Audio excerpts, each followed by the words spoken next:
नरक चौदस को नरक चतुर्थी के नाम से भी जाना जाता है। मान्यता है कि कार्तिक कृष्ण चतुर्दशी के दिन प्रातःकाल तेल लगाकर चिचड़ी की पत्तियां जल में डालकर स्नान करने से नरक से मुक्ति मिलती है। विधि विधान से पूजा करने वाले व्यक्ति सभी पापों से मुक्त हो स्वर्ग को प्राप्त होते हैं। संध्या को दीपदान की प्रथा है जिसे यमराज के लिए किया जाता है। दीपावली को एक दिन का पर्व कहना न्योचित नहीं होगा। इस पर्व का जो महत्व और महात्म्य है उस दृष्टि से भी ये बहुत महत्वपूर्ण पर्व व हिंदुओं का त्यौहार है। ये 5 पर्व की श्रृंखला के मध्य में रहने वाला त्यौहार है। जैसे मंत्री समुदाय के बीच राजा। दीपावली से 2 दिन पहले धन त्रयोदशी, फिर नरक चौदस व छोटी दीपावली, फिर दीपावली मनाई जाती है। पुरानी कथा के अनुसार इसी दिन कृष्ण जी ने एक दैत्य नरकासुर का संहार किया था।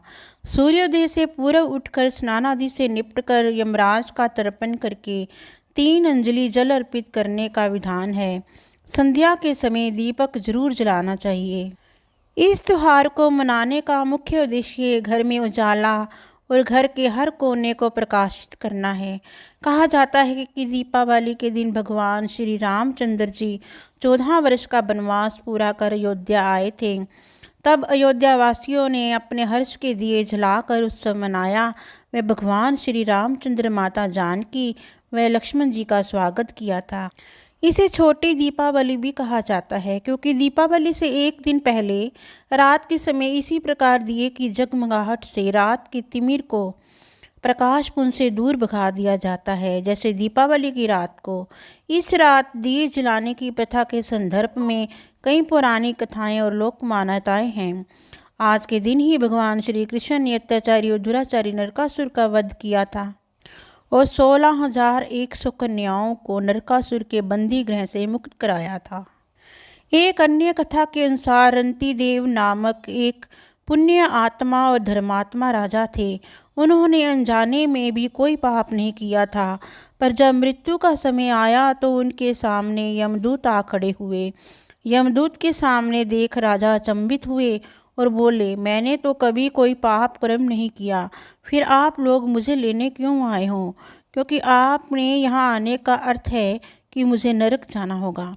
आप मुझ पर कृपा करें और बताएं कि मेरे किस अपराध के कारण मुझे नरक जाना पड़ रहा है। पुण्यात्मा राजा की अनन्य वाणी सुनकर यमदूत ने कहा कि हे राजन, एक बार आपके द्वार से एक भूखा ब्राह्मण लौट गया, वह उसी पाप कर्म का फल है।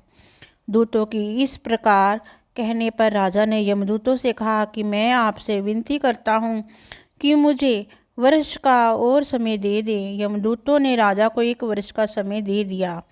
राजा अपनी समस्या लेकर ऋषियों के पास पहुंचा और उन्हें सब वृतांत कहकर उनसे पूछा कि कृपया इस पाप से मुक्ति का उपाय क्या है।